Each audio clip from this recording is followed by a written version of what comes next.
देखिए अभी हम जो है टॉप 5 एरर्स बता रहे हैं। इसके पहले हमने टॉप 5 इडियम्स भी बताया है और उसके पहले टॉप 10 वन वर्ड भी बताए हैं।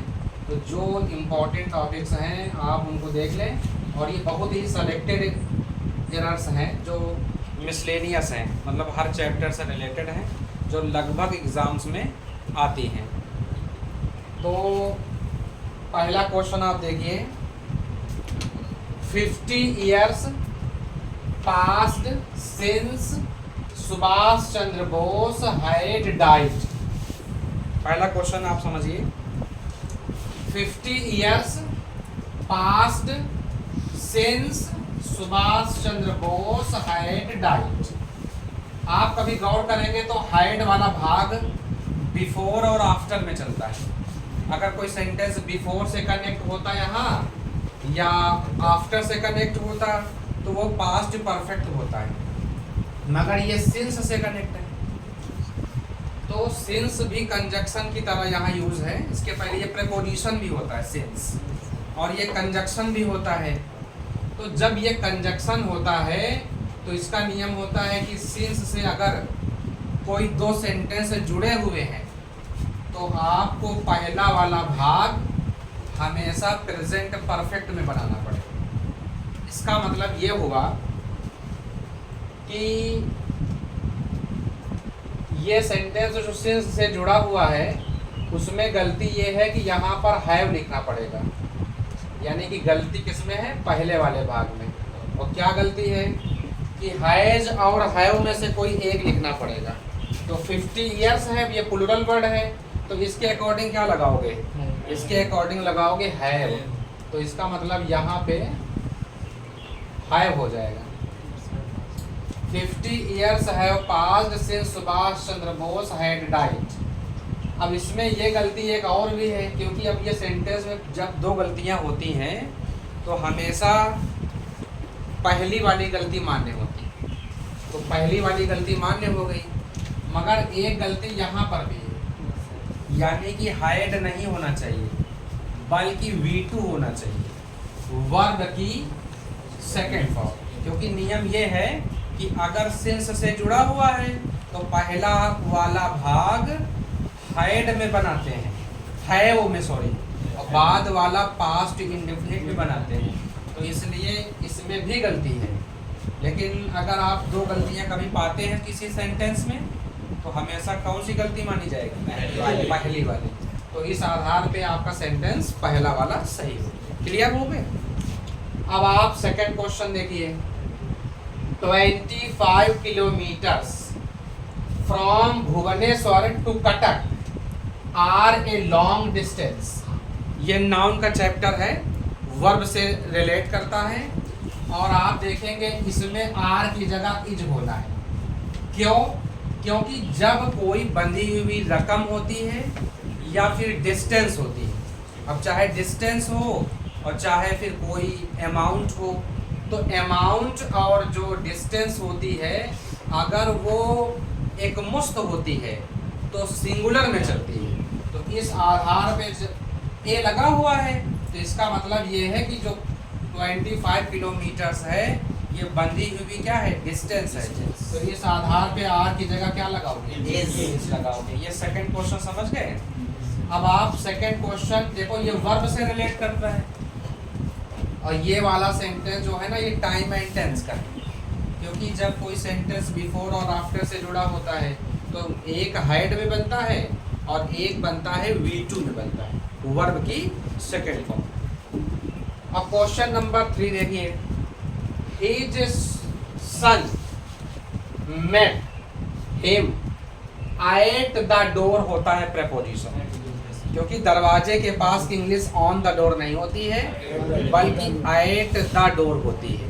कभी आप देखेंगे नॉक एट द डोर होता है, दरवाजे भाई जैसे एट द गेट होता है, at the gate, at the door. तो एट का मतलब होता है पास।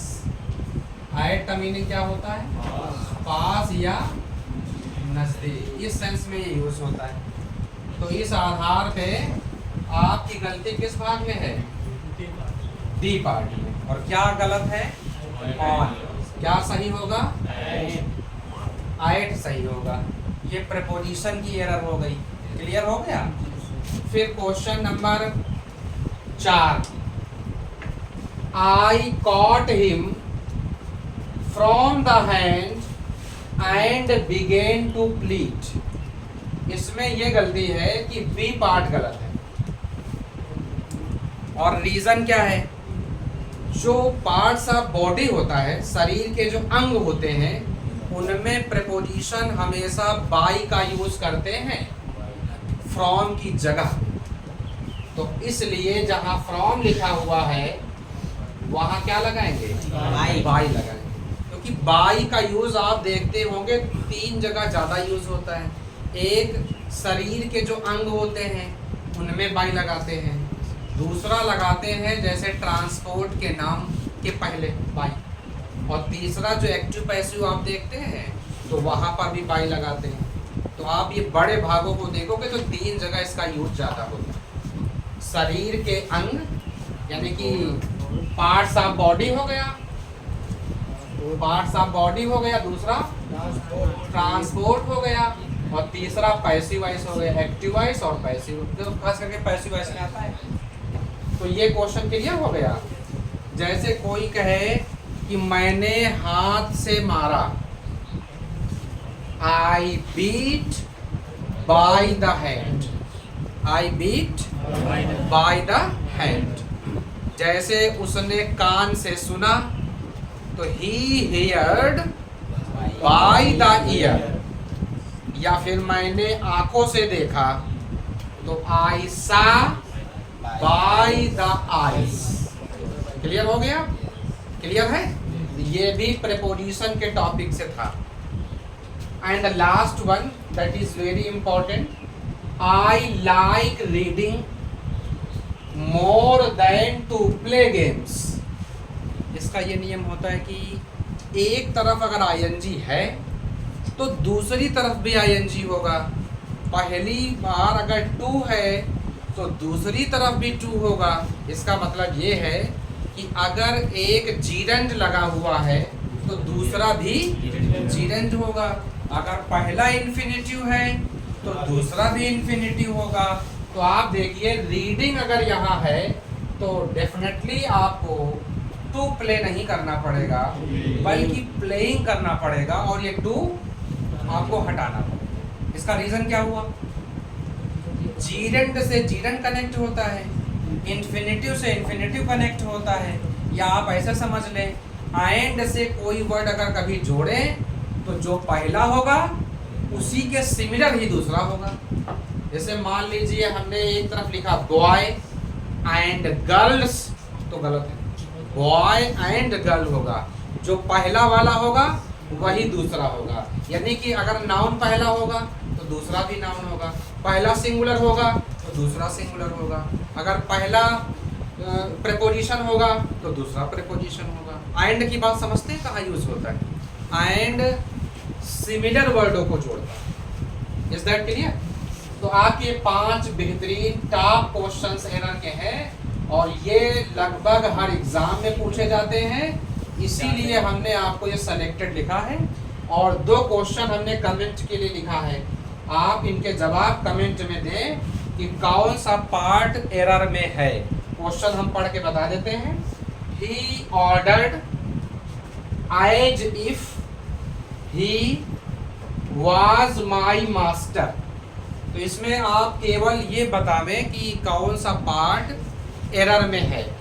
And the second, yesterday I met a man who was blind with the right eye। तो इन दोनों में केवल आप ये बताएंगे कि कौन से पार्ट में एरर है। Is that clear? ये कमेंट करके जरूर बताएं। और ऐसे ही वीडियो को देखने के लिए आप लगातार हमारे साथ बने रहें और जो सेलेक्टेड क्वेश्चंस हैं वो हम आपको एक एक सीरीज के क्लियर करते रहेंगे। That's all.